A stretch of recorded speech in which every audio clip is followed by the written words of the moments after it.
নমস্কার বাংলা। এই সময় পশ্চিমবঙ্গের প্রায় বেশিরভাগ এলাকাতেই ধান রোপণ হয়ে গেছে। আর এই ধান রোপণের পর চাষিদের মাথায় একটা খুব বড় প্রশ্ন ঘুরছে যে ধানের সার ব্যবস্থাপনার মধ্যে প্রথম সারে কোন সার দেব আর কিভাবে দেব। আর এই প্রশ্নটা এত বেশি গুরুত্বপূর্ণ এই কারণে, কারণ ধানের পুরো ফসলের ভিত এই প্রথম সারই তৈরি করে। কতগুলো পাশ কাটি বেরোবে, কত দানা ভরবে আর শেষে মোট কতটা উৎপাদন পাবেন, এই সব কিছু নির্ভর করে এই প্রথম সারের উপরই। তাই আজকের এই ভিডিওতে আমি আপনাদেরকে প্রথম সারের পুরো ফর্মুলাটা জানাবো যে কোন সার দিতে হবে, কেন দিতে হবে, কত পরিমাণে দিতে হবে আর সবচেয়ে গুরুত্বপূর্ণ কোন পদ্ধতিতে দিতে হবে। আর হ্যাঁ, ভিডিওর শেষে আমি এরকম 3টে সারের নিয়ে কথা বলবো যেটা ধানের ফসলে ফলন বাড়াতে আরো বেশি সাহায্য করবে। এই সব কিছু নিয়ে আজকের এই ভিডিওতে আমি আলোচনা করব। তাই যদি আপনারা ধানের প্রথম সার ব্যবস্থাপনার মধ্যে কোনো ভুল না করতে চান তাহলে এই ভিডিওটা শেষ পর্যন্ত অবশ্যই দেখবেন। দেখুন, প্রথম সার দেওয়ার ব্যবস্থাকে প্রত্যেকটি চাষি এত গুরুত্ব এই জন্য দেন কারণ রোপণের পর গাছ নতুন জায়গায় মানিয়ে নেওয়ার চেষ্টা করে আর ওখানে গিয়ে নিজের শিকড় ছাড়ে। আর এই সময়টাতে মানে এই 20 থেকে 25 দিনের মধ্যে গাছের মধ্যে পাশ কাটি বার হওয়া শুরু হয়। তাই এই সময়ের মধ্যে আপনি নিজের ফসলে যে সার প্রয়োগ করবেন তার উপরে নির্ভর করবে যে আপনার গাছে পাশ কাঠির সংখ্যা কি হবে। তাই চাষি ভাই, এই প্রথম সারই হচ্ছে পুরো সিজনের সবচেয়ে গুরুত্বপূর্ণ সার। তাহলে চলুন এবার কথা বলি যে এই সারের প্রথম ব্যবস্থাপনার মধ্যে প্রথম সার কোনটা। চাষি ভাই, সেটা হচ্ছে ইউরিয়া। আপনারা সবাই জানেন যে ধানে ইউরিয়া কতটা গুরুত্বপূর্ণ।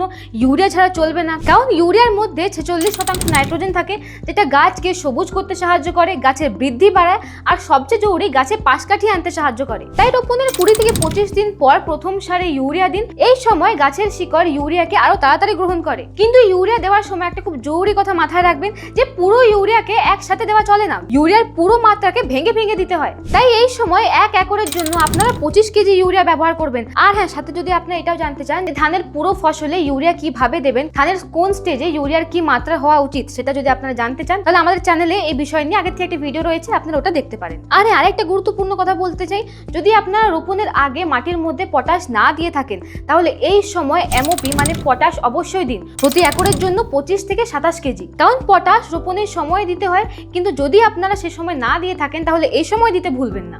এবারে ইউরিয়ার সাথে যে দ্বিতীয় সারটি আপনি দেবেন সেটা হচ্ছে জিঙ্ক সালফেট মনোহাইড্রাইট 33%। দেখুন, ধানের ফসলের জন্য ইউরিয়া, ডিএপি, পটাশ এগুলো যতটা গুরুত্বপূর্ণ ততটাই জরুরি এই জিঙ্ক। এটা আমি এই কারণে বলছি কারণ আপনাদের সবার ফসলে একটা কমন সমস্যা দেখা যায় যেটা হচ্ছে পাতা হলুদ হয়ে যাওয়া। আর চাষি ভাই, এটাকে খয়রা রোগও বলা হয় আর এইটা এই জিঙ্কের অভাবের কারণেই হয়। আর আপনাদের এটা জানা উচিত যে ভারতের মাটিতে প্রাকৃতিকভাবেই এই জিঙ্কের অভাব দেখা যায়। মানে এই সমস্যাটা শুধু আপনার মাটিতে হয় না, পশ্চিমবঙ্গের প্রতিটি জেলায় আর ভারতের প্রতিটি রাজ্যে এই সমস্যাটা হয়। এই জিঙ্ক আপনার গাছে খয়রা রোগ আনে আর রোগ হলে কি হবে, আপনার গাছ দুর্বল দেখাবে, পাশ কাঠি কম বেরোবে, বৃদ্ধি থেমে যাবে আর শেষে উৎপাদন কমে যাবে। তাই এই সময় ইউরিয়ার সাথে জিঙ্ক দিতে ভুলবেন না। কিন্তু বাজারে পাওয়া যে কোনো জিঙ্ক কিনে দিলে হবে না, আপনাকে দিতে হবে জিঙ্ক সালফেট মনোহাইড্রাইট 33%। আমি এটাই দেওয়ার কথা এই জন্য বলছি কারণ এটা বাজারের মধ্যে পাওয়া সবথেকে কনসেন্ট্রেটেড জিঙ্কগুলোর মধ্যে একটা জিঙ্ক। কিন্তু হ্যাঁ, ইউরিয়ার সাথে ব্যবহার করার সময় এর সঠিক ডোজ মনে রাখবেন, যেটা হচ্ছে প্রতি একরের জন্য 4 থেকে 6 কেজি। একে আপনারা ইউরিয়ার সাথে মিশিয়ে পুরো খেতে ছড়িয়ে দিতে পারেন। এবার প্রথম সারে ইউরিয়া জিঙ্কের সাথে আপনি যে 3 নম্বর সারটি দেবেন সেটা হচ্ছে কার্টেনি অ্যাক্টিভেটেড হিউমিক প্লাস ফুলবিক অ্যাসিড 98।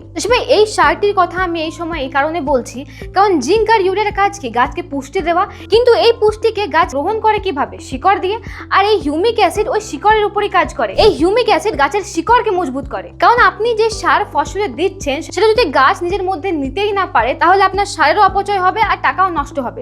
তাই গাছের শিকড়কে মজবুত করা খুব দরকার। তাই এই হিউমিক অ্যাসিড আপনার গাছের শিকড়কে মজবুত করে যাতে গাছ আপনি যে সার দিচ্ছেন সেটাকে আরো ভালোভাবে নিতে পারে। এই হিউমিক অ্যাসিড কি করে, আপনার গাছের মধ্যে বেশি পরিমাণে সাদা শিকড় তৈরি করতে সাহায্য করে। আর এই সাদা শিকড় কি করে, মাটি থেকে বেশি পরিমাণে পুষ্টি আর জল টেনে নিয়ে আসে। আর সাথে এই হিউমিক অ্যাসিডের মধ্যে ফুলবিক অ্যাসিডও আছে যেটা নিউট্রিয়েন্টকে গাছের শিকড় থেকে গাছের ভেতরে খুব তাড়াতাড়ি পৌঁছে দেয়। মানে শুধুমাত্র একটা সারেরই কত উপকারিতা দেখুন। এটা গাছকে চারিদিক থেকে বেশি পুষ্টি টানতেও সাহায্য করে, আবার ওই পুষ্টিকে গাছের মধ্যে তাড়াতাড়ি পৌঁছেও দেয়। কিন্তু হ্যাঁ, এর সঠিক ডোজ মনে রাখবেন, যেটা হচ্ছে প্রতি একরের জন্য 2 কেজি। আর হ্যাঁ, এটাকে আপনি জিঙ্ক আর ইউরিয়ার সাথে মিশিয়ে ফসলে দিতে পারেন।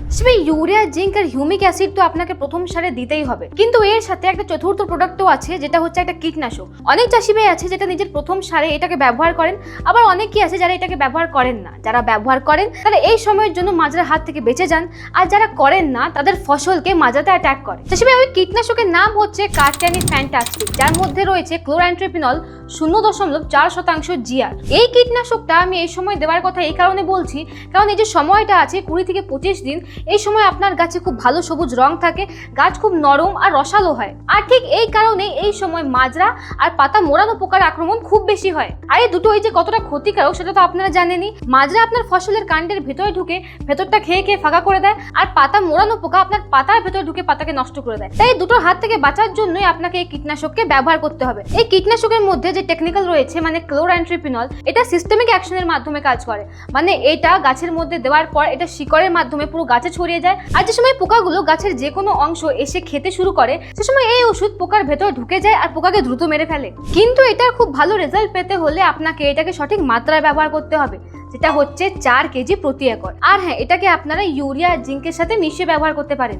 এবার ভিডিওতে ওই সারটা নিয়ে কথা বলবো যার কথা আমি ভিডিওর প্রথমেই বলেছিলাম, সেটা হচ্ছে কার্টেনির ভূমি রাজা। এটা কোনো রাসায়নিক সার নয়, এটা হচ্ছে একটা জৈবিক সার যার মধ্যে জীবন্ত ছত্রাক থাকে। দেখুন এই সারটাকে আমি কেন এত স্পেশাল বলছি, এর পেছনে একটা কারণ আছে। দেখুন শিকড়ের ছড়ানোর একটা সীমা আছে। আপনার ফসলের শিকড় যত দূর অবধি ছড়ায় ফসল শুধু সে জায়গা থেকে পুষ্টি আর জল টানতে পারে। আর এই যে জীবন্ত ছত্রাকের কথা বলছি মানে মাইকোরাইজা, এই মাইকোরাইজা কি করে, আপনার শিকড়ের সাথে মিলে গিয়ে মাটির চারিদিকে একটা পাইপলাইনের মতো নেটওয়ার্ক তৈরি করে। মানে আগে আপনার গাছের শিকড় শুধু একটু জায়গা অবধি সীমিত থাকতো, কিন্তু এবার মাইক্রোরাইজার সাথে যুক্ত হয়ে আপনার গাছের শিকড় দূর অবধি ছড়িয়ে যাবে। আর এর সাহায্যে গাছ আরো বেশি পুষ্টি আরো বেশি জল টানতে পারবে। দেখুন ফসলের মধ্যে বেশিরভাগ সমস্যাটাই হয় পুষ্টির অভাবের কারণে, আর ওই পুষ্টির অভাবই পূরণ করবে এই মাইক্রোরাইজা। মাইক্রোরাইজা গাছকে বেশি পুষ্টি এনে দেবে, যার ফলে গাছ বেশি খাদ্য তৈরি করবে, ওই খাদ্য থেকে বেশি এনার্জি তৈরি হবে, আর ওই এনার্জির সাহায্যে গাছে বেশি বৃদ্ধি আসবে, গাছে বেশি পাশকাঠি হবে। কিন্তু হ্যাঁ, ভূমি রাজাকে ব্যবহার করার সময় একটা কথা মাথায় রাখবেন যে এই ভূমি রাজাকে অন্য অন্য রাসায়নিক সারের সাথে মিশিয়ে কোনো দিনই দেবেন না, কারণ আগেই বললাম যে এর মধ্যে জীবিত ছত্রাক থাকে। তাই যদি এই ভূমি রাজাকে আপনি ইউরিয়া জিঙ্ক কোনো রাসায়নিক সারের সাথে মিক্স করে ব্যবহার করেন তাহলে জীবিত ছত্রাক মারা যাবে। তাই ভূমি রাজাকে ব্যবহার করার সঠিক পদ্ধতি হলো প্রথমে আগে যে সারগুলোর কথা বললাম সেগুলো দিন, আর তার কিছুদিন পর এই ভূমি রাজাকে আলাদা করে দিন। হিসেবে যদি আপনি হিউমিক অ্যাসিড আর ভূমি রাজা দুটোকে নিজের ফসলে ব্যবহার করেন তাহলে নিশ্চিতভাবে আপনার ফসল আপনার পাশের জমির থেকে বেশি ভালো হবে। কিন্তু হ্যাঁ, এর সঠিক ডোজ মনে রাখবেন, যেটা হচ্ছে প্রতি একরের জন্য 4 কেজি। আচ্ছা, এখানে আমি আপনাদেরকে আরেকটা গুরুত্বপূর্ণ কথা বলতে চাই। যে সময় আপনার ধানের গাছ ধানের পাতা হলুদ হয়ে যাবে সে সময় সবসময় এটা মনে করবেন না যে ওটা জিঙ্কের কমির কারণে হয়েছে। কোনো সময় ওটা আয়রনের কমির কারণেও থাকে। কিন্তু কিভাবে বুঝবেন যে এটা আয়রনের কমি? যদি পাতার পুরো অংশটা হলুদ হয়ে আছে কিন্তু শিরাগুলো সবুজ আছে তাহলে চাষি ভাই এটা জিঙ্ক নয়, এটা আয়রনের কমি। এই ক্ষেত্রে আপনাকে জিঙ্ক নয়, আপনাকে দিতে হবে ফেরাস সালফেট 8 থেকে 10 কেজি প্রতি একর। আর যদি পাতার ধার হলুদ হয়ে যায় তাহলে ওটা হচ্ছে ম্যাগনেসিয়ামের কমি। এই ক্ষেত্রে আপনাদেরকে দিতে হবে ম্যাগনেসিয়াম সালফেট 4 থেকে 6 কেজি প্রতি একর। এই দুটো সারকে আপনারা অন্য অন্য সারের সাথে মিশিয়ে দিতে পারেন, কিন্তু দেওয়ার আগে নিজের পাতাকে ভালো করে দেখুন। যদি এইসবের লক্ষণ দেখা যাচ্ছে তবেই ব্যবহার করুন। যদি কোনো রকমের সিমটম দেখতে না পান তাহলে এই দুটো সার ব্যবহার করার কোনো দরকার নেই। তবে এই সময় আমি আরেকটা খুব গুরুত্বপূর্ণ বিষয় নিয়ে কথা বলতে চাই। তা হচ্ছে এই যতগুলো সারের কথা বললাম এই সব সার দেওয়ার সময় আপনার জমির মধ্যে জল ব্যবস্থাপনা নিয়ে। আপনারা যে সময় এই সব সারকে মাটিতে দেবেন সে সময় লক্ষ্য রাখবেন আপনার জমির মধ্যে যেন 1 থেকে 2 ইঞ্চি জল থাকে, তার থেকে বেশি রাখার দরকার নেই। কারণ সার প্রয়োগ করার সময় যদি আপনার জমির মধ্যে বেশি জল রাখেন তাহলে সে সার মাটির সাথে গুলে গিয়ে জমির বাইরে বেরিয়ে যাবে। আর এরকম হলে না গাছ নিজের পুষ্টি পাবে আর আপনার টাকাও নষ্ট যাবে। তাই মনে রাখবেন সার দেওয়ার সময় মাটির মধ্যে যেন হালকা আর্দ্রতা বা একটুখানি জল দাঁড়িয়ে থাকে। আর ভূমি রাজার ক্ষেত্রে তো এই কথাটা আরো বেশি জরুরি, কারণ ভূমি রাজার মধ্যে যে ছত্রাক থাকে তাকে অ্যাক্টিভ হতে একটু আর্দ্রতা লাগে। বেশি জল পেলে তারা সে কাজটা করতে পারে না। তাই এই সব সার দেওয়ার 24 থেকে 48 ঘন্টা অবধি মাটির মধ্যে নতুন করে কোনো জল দেবেন না। তো চাষি ভাই, এই ছিল ধানের প্রথম সার ব্যবস্থাপনার পুরো কাহিনী। যদি আপনারা প্রথম সার দিয়ে আরো অন্য কিছু জানতে চান তাহলে আমাদের কমেন্টে জানান, আমরা পরের ভিডিওতে সে বিষয় নিয়ে আলোচনা করব। দেখা হচ্ছে পরের ভিডিওতে। ধন্যবাদ।